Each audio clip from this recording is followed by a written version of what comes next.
Hello and welcome to Savannah Alalia TV, where you learn to listen to your intuition and create a life you love. There are no gurus here because you are your own guru. I'm simply here to remind you to pay attention to the guru inside of yourself. Unsure if you have a guru inside you? Trust me, you do. We all do. And when you learn to listen, that is when magic happens.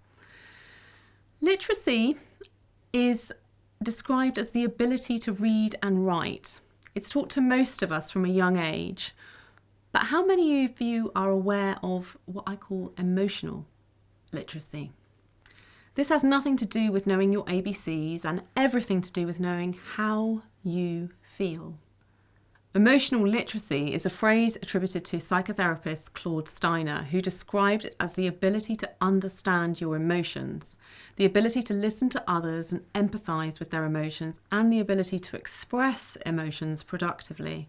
This is a fancy way of saying that you're able to know what you're feeling and you can tell what others are feeling too. Basically, you're an empath. Being literate means that you can read a book. Being emotionally literate means you can read a room. Unfortunately, emotional literacy is nowhere near as valued by our society as logical literacy is.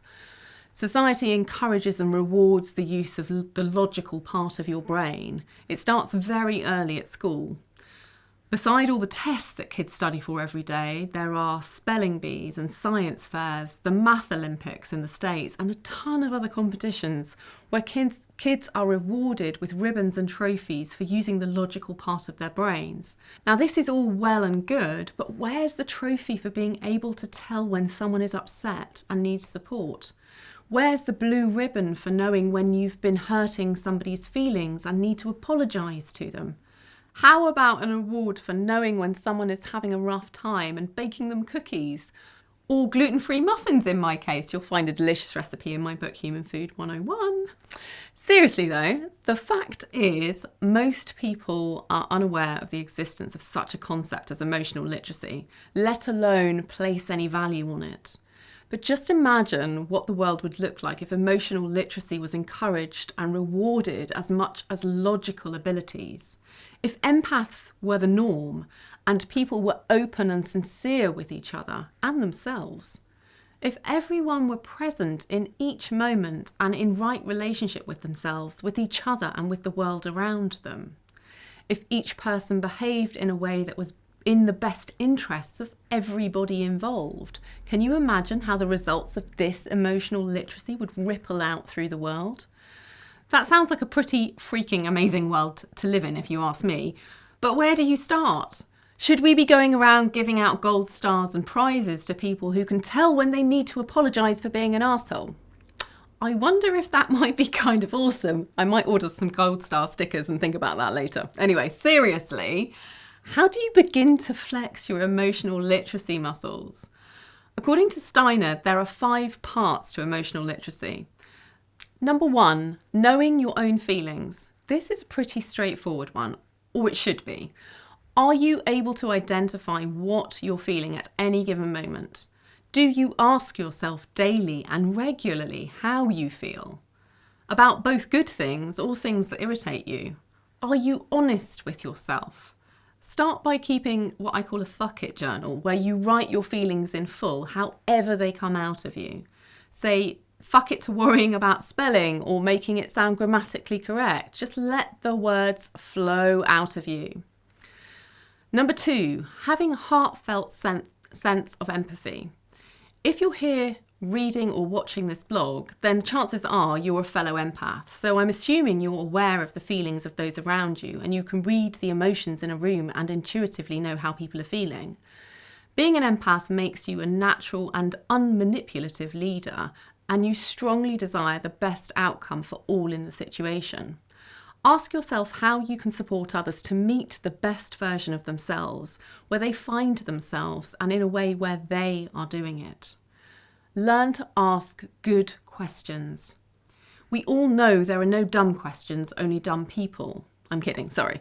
Joking aside, some questions go a bit deeper than others. Number 3, learn to manage your emotions. Now, this is a big one. It's one thing to be able to recognise if you're angry, and it's quite another to know how to manage said anger properly. Rather than just witnessing yourself throwing furniture out the window in a rage and thinking, I must be angry, you need to learn how to manage that anger. Big emotions are like juice. They are like fuel. You can utilise them towards whatever you choose to create. The trick is you need to be able to direct them rather than projectile vomit them out at people. You're welcome for that visual example. Icky emotions are particularly potent. The ickier, the better, I would say. Learn to tolerate and hang out in them rather than trying to get rid of them. Wriggle around in them like a pig rolling in mud. Another lovely visual, I know. Once you're at peace with how you're feeling, you can better direct them. I love to use dance for this. You can move your body in whichever way you feel you need to really get these emotions moving. So put your favourite music on and go for it. This is obviously a little bit simplistic, but the more you practice it, the easier it becomes. Number 4, repairing emotional problems. Are you responsible for your actions? Are you able to admit that you've messed up and to do something to make amends and fix it if you need to? Acknowledging where you have missed the mark is magical. It repairs the foundation of anything that you're building. Missing the mark and just carrying on is like a sieve underneath you wherever you build. Claiming a mistake has power. Be brave. Claim the mistakes. Number 5, emotional interactivity. This is where all sorts of things come together. So emotional interactivity means sensing what those around you are feeling and knowing what to do about it. Sort of like a Jedi Master. You'll sense where there's a disturbance in the Force and you'll be able to act appropriately. Hopefully without having to grab a lightsaber and go out on a quest to a galaxy far, far away. This takes practice, but start with the small stuff and trust your intuition over what your head is telling you.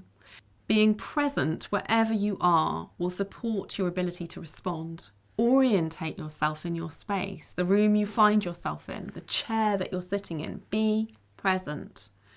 Being emotionally literate is a gift to yourself and to those around you. Follow these steps to increase your emotional literacy and become your very own Jedi Master of your emotions. And of course, your lightsaber is optional. I want to invite you to share a situation in the comments below where you were able to read the room and how you were able to help create the best outcome for everybody involved in a situation. I look forward to reading your stories in the comments. Remember, trust your instincts. Follow your intuition because the world needs your voice and the magic it brings to us all. If you've enjoyed this video and feel it could really support someone you know to unlock and live their potential, then feel free to share it forward. I would love to know in the comments below this video or send me an email about the things that you decide to do. I look forward to reading your stories in the comments. Jump on my mailing list to stay reminded and connected to your intuition and some special things I really do only share in my emails. I look forward to chatting with you next time on Savannah Alalia TV. Take care and talk soon.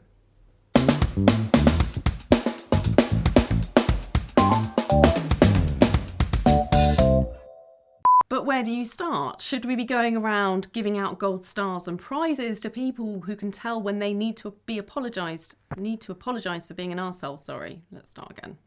But where do you start? Should we be going around giving out gold stars and prizes to people who can tell when they need to be apologised for being, oh my God, I did it again, when they need to apologise for being an arsehole? I'm sorry for being an arsehole. I'm keeping getting this sentence wrong.